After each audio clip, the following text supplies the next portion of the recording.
அனைவருக்கும் தஞ்சை சுகுமாரின் வணக்கம். சமண சமயத்திலே இந்த பிறவி சுழற்சி எவ்வாறு ஏற்படுகிறது என்று சொல்லும் பொழுது மனம், சொல், செயல் இவை மூன்றினால் கர்மங்கள் உயிரோடு பந்தித்து அதன் விளைவாக பிறவி சுழற்சி ஏற்படுகிறது.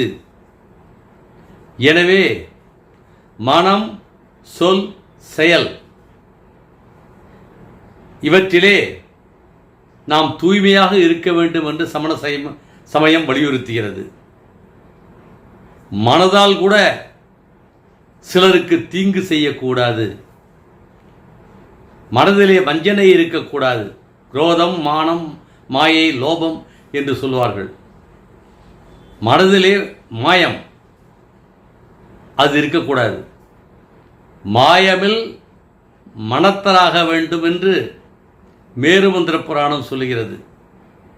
ஏனென்றால் அந்த மனதால் நாம் தீங்கு நினைத்தால் வெளியே தெரியாது. நல்ல சொற்களை பேசலாம், நல்ல செயல்களை செய்யலாம். மனதிலே உண்மையாக இல்லாமல் வஞ்சனையோடு இருந்தால் பாவகர்மங்கள், அந்த வினைகள் உயிரோடு வரும். அது வருவதற்கு ஏதுவாகும். இதான் ஆசிரமம் என்று சமண சமயத்திலே சொல்கிறார்கள். எனவே நாம் நம்முடைய அன்றாட வாழ்க்கையிலே சொல்லும் பொழுது உளமாற நேசிக்கிறேன் என்று கூறுகிறோம்.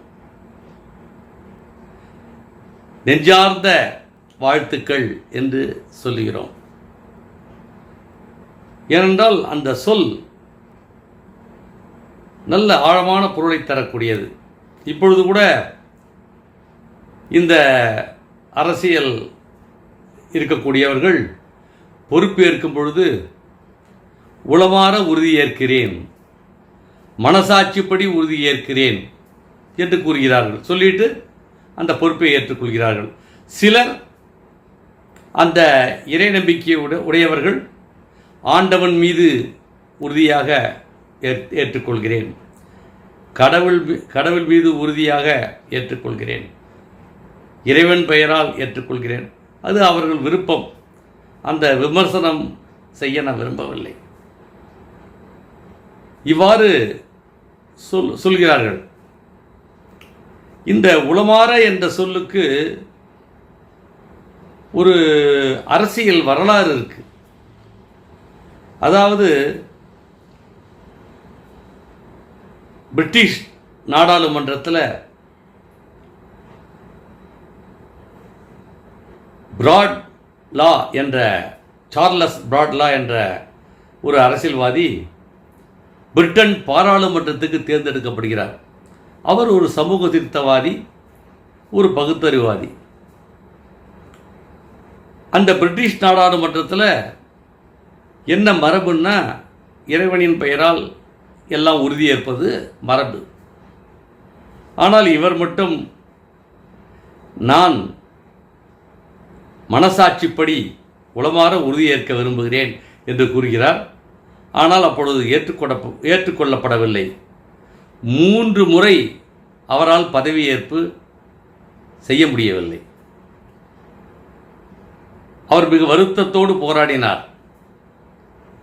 என்னை தேர்ந்தெடுத்த மக்களின் உரிமையை இது அவமதிப்பதாக இருக்கிறது என்று மிகவும் போராடினார். இறுதியாக 1886ஆம் ஆண்டு அவர் விருப்பப்படி உளமாற, அதாவது மனசாட்சிப்படி அதன் பெயரிலே உறுதியேற்கிறேன் என்று அவருக்கு அனுமதித்தார்கள். அதன் பிறகு பிரிட்டிஷ் அந்த அரசில் இது சட்டமாக நிறைவேற்றப்பட்டது. இந்த வரலாற்று நிகழ்வு, பிரிட்டனில் நடந்த அந்த வரலாற்று நிகழ்வுக்கு இந்தியாவிலே, தமிழ்நாட்டிலே அந்த சொல்லுக்கு உயிர் கொடுத்தவர் பேரறிஞர் அண்ணா அவர்கள். 1967ஆம் ஆண்டு அவர் அமைச்சரவை பதவியேற்கும் பொழுது அனைவருமே உளமாற உறுதி கூறுகிறேன் என்ற வகையிலே பதவியேற்றார்கள். அதன் பிறகு ஆட்சிகள் மாறினாலும் அனைவருமே அந்த உளமாற மனசாட்சிப்படி என்ற வகையிலே வந்தார்கள். ஒரு சிலர் அந்த இறை நம்பிக்கை உடையவர்கள் ஆண்டவன் பெயரால் இறைவன் பெயரால் உறுதியேற்கிறேன் என்று சொன்னார்கள். தவறில்லை. இந்த சொல்ல பேரறிஞர் அண்ணா அவர்கள் சொல்லும் பொழுது ஏன் நான் உளமாற என்று சொல்கிறேன் என்றால், அவர் அவர் அவர் பகுத்தறிவாதி. அவர் சொல்வது என்னவென்றால், கடவுளின் பெயரால் என்று சொல்லிவிட்டால் பரிகாரம் என்ற முறையிலே சமரசம் செய்து கொள்ளலாம், ஆனால் மனசாட்சியிடம் சமரசம் செய்து கொள்ள முடியாது என்று அவர் கூறினார். இவ்வாறாக அந்த உளமாறு என்ற சொல்லுக்கு ஒரு நீண்ட வரலாறு இருக்கிறது. இது ஒரு மொழி சார்ந்த சொல் மட்டும் அல்ல. இலக்கியங்களில், அதுவும் சமண இலக்கியங்களில் இந்த உள்ள அளவிலே நேர்மையாக இருக்க வேண்டும் என்பதற்கு நிறைய எடுத்துக்காட்டுகள் இருக்கிறது. குறளாசன் அவர்கள் உள்ளத்தால் பொய்யாதொழியின் உலகத்தார் உள்ளத்துள் எல்லாம் உளன் என்று சொல்கிறார். உள்ளத்தால் பொய்யாதொழியின் மனசுக்கண் மாசிலனாதல் அனைத்தரன் ஆகுல நீர பிற என்று கூறுகிறார். மனசுக்கண் மாசிலனாதல், மனதில் உண்மையாக இருக்கணும், குற்றம் இல்லாத இருக்கணும்.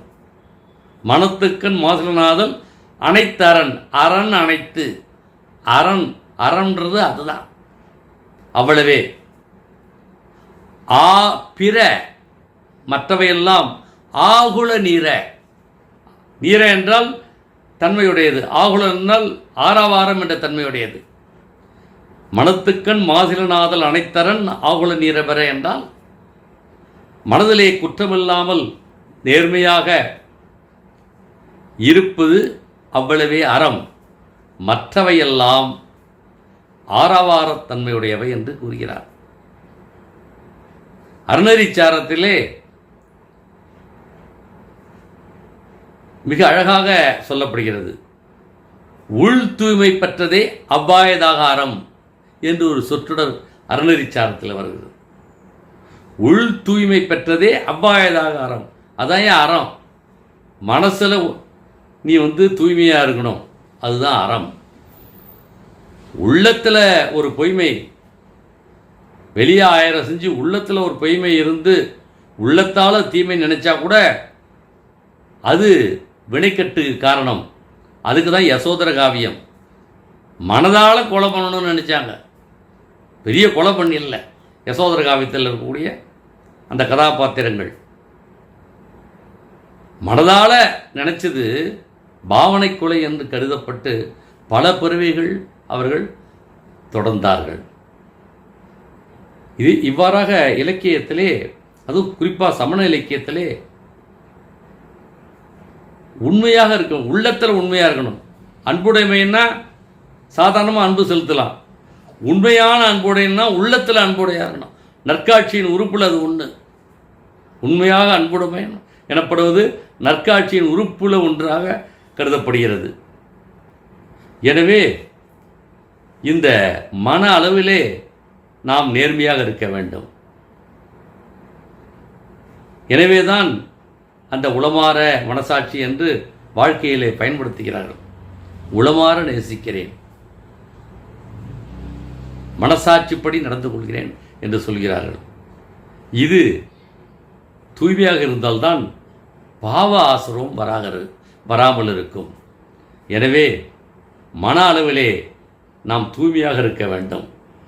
நாம் செய்யக்கூடிய காரியங்கள் அனைத்துமே மனசாட்சிப்படி நேர்மையாக இருக்க வேண்டும். அந்த மன அளவிலே தூய்மையாக இருப்பதுதான் சிறந்த அறம். அன்புடன் தஞ்சை சுகுமார்.